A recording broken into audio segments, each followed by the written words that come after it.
வீட்டு வாசலில் உறவினர்கள் வந்து நிற்பதை சோம்நாத் எதிர்பார்த்திருக்க மாட்டார். கதவை சிறிதளவு மட்டுமே திறந்து உஷாஸ்ரீ துபாய் சென்றிருக்கிறார் என்று கூறியுள்ளார். வந்தவர்களை உள்ளே அழைக்காமல் அவர் நடத்தும் விதமே வந்தவர்களுக்கு சந்தேகத்தை ஏற்படுத்தியது. அவர்கள் அங்கிருந்து செல்லாமல் ஜன்னலை திறந்து பார்த்தார்கள்.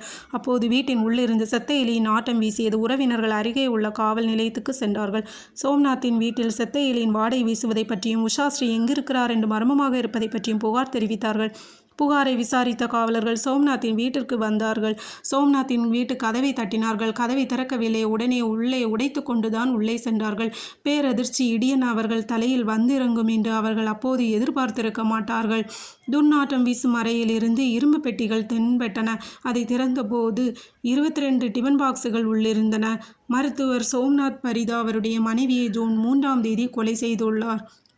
பிறகு அவரது உடலை 300 துண்டுகளாக வெட்டி 22 டிபன் பாக்ஸுக்குள் வைத்து அந்த டிபன் பாக்ஸை ஒரு பெரிய இரும்பு பெட்டிக்குள் வைத்து பூட்டியுள்ளார் என்பதை அறிந்ததும் உறைந்து போனார்கள். கொலை என்பதையே ஜீரணிப்பது கடினம். கொலையானவரை துண்டு துண்டாக வெட்டி சடலத்தை மறைத்துள்ளார் என்பது உஷாஸ்ரீயின் பந்தங்களுக்கு தாங்கவில்லையா துயரத்தை தந்தது. மருத்துவர் சோம்நாத் தான் அவரை மனைவியை கொலை செய்தார் என்று காவலர்கள் அவரை கைது செய்தனர். வீட்டு வாசலில் நின்றிருந்த மக்கள் அவரை ஏற்றி சென்ற காவலர் வாகனத்தின் மீது கல் எறிந்தனர். ஊர் போற்றும் ஒரு மருத்துவர் தன் மனைவியை இவ்வளவு கொடூரமாக கொலை செய்திருப்பார் என்று யாரும் எதிர்பார்க்கவில்லை.